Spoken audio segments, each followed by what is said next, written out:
top 2 most wanted person sa lungsod ng Urdaneta na natimbog ng otoridad.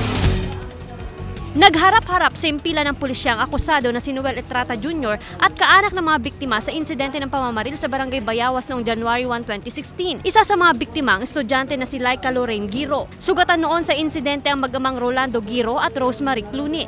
Naaresto ang akusado sa Barangay Bactad East kahapon. Siya ang tinaguri ang top 2 most wanted person sa lungsod na nahaharap sa kasong murder, frustrated murder at attempted murder. Nag-report yung barangay na may nagwawala doon sa nalasing. Nung ma-verify namin na siya nga, kaya namin prinasis, hinanap lahat yung kaso niya. At yun nga, napatunayan na siya ngayon. At napuntahan namin kaagad yung pamilya, yung survivor during the shooting incident. May dalawa kasi tayong survivor.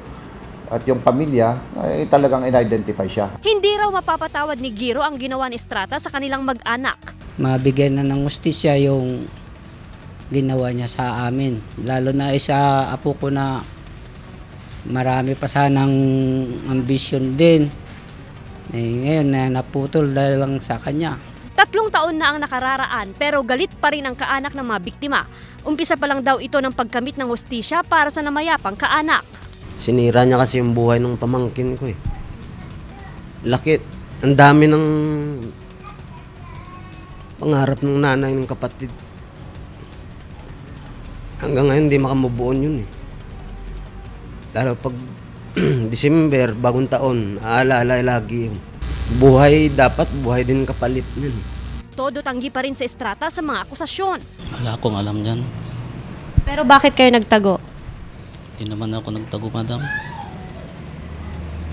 3 taon na pinaghanap ng otoridad, hindi po kayo nagtago? Hindi, ma'am. Na hindi po natatapos yung panghuhuli lang sa kanya.